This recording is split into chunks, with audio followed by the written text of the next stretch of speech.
जय गीता भागवत। इतना वृत्तांत सुनकर राजा परीक्षित ने अपने हृदय में सोचा कि सुखदेव मुनि ने श्री नारायण की कथा सुनना चारों वर्णों के लिए बराबर बताया है। उन्होंने मुझे भी इन चारों वर्णों की सेवा में ही समझा है, इसलिए मुझे अपनी शंका दूर करने के निमित्त उन पिछले राजाओं की कथा के संबंध में पूछना चाहिए, जिन्होंने श्री नारायण के स्मरण और भजन में अपना ध्येय छोड़ दिया था। ऐसा सोचकर राजा परीक्षित ने सुखदेव जी से कहा कि हे महामुनि, भगवान के अवतारों की कथा सुनकर मेरा हृदय बहुत प्रसन्न हुआ है। अतः अब मेरी इच्छा है कि मैं परब्रह्मा परमेश्वर श्री श्याम सुंदर के अवतारों की लीला कथा के अलावा और कोई भी कथा न सुनूं, क्योंकि इस पवित्र कथा के श्रवण करने से मनुष्य का हृदय शुद्ध तथा निर्मल हो जाता है। उससे काम, क्रोध, लोभ, मोह, अहंकार और मंद आदि ऐसे नष्ट हो जाते हैं, जैसे संसारिक प्राणियों के घर में किसी मुनि के आगमन से उसका घर शुद्ध तथा पवित्र हो जाता है। इसलिए अब आप कृपा कर यह बताइए कि परब्रह्मा परमेश्वर श्री नारायण के विराट स्वरूप का, जिसमें कि समस्त संसारिक वस्तुएं सम्मिलित हैं और जो एक रूप से अनेक रूप हो जाते हैं, उनमें क्या भेद है।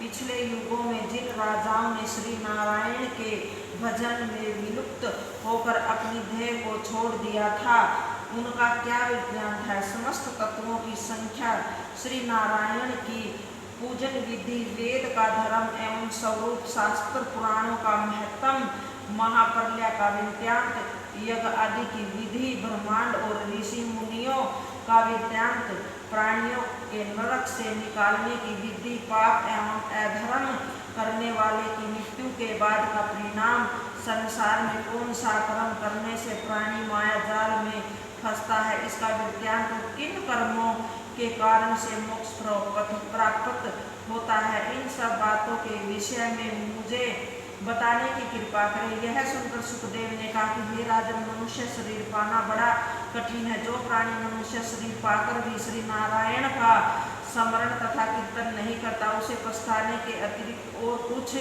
नहीं मिलता है। तुमने जो बातें पूछी हैं, अब उनका हाल सुनो। जिस तरह की मनुष्य दर्पण में अपना मुख देखकर प्रसन्न होता है, परंतु उसे पलट देने पर फिर कुछ दिखाई नहीं देता, उसी तरह श्री नारायण अपनी इच्छा से जगत को पैदा करते, तदुपरांत उसका नाश कर उसे अपने स्वरूप में लीन कर लेते हैं। इसीलिए ज्ञानी आदमी उसी को समझना चाहिए जो नारायण के 24 अवतारों की कथा और लीलाओं को सच्चे मन से सुनता है तथा उन पर विश्वास रखता है।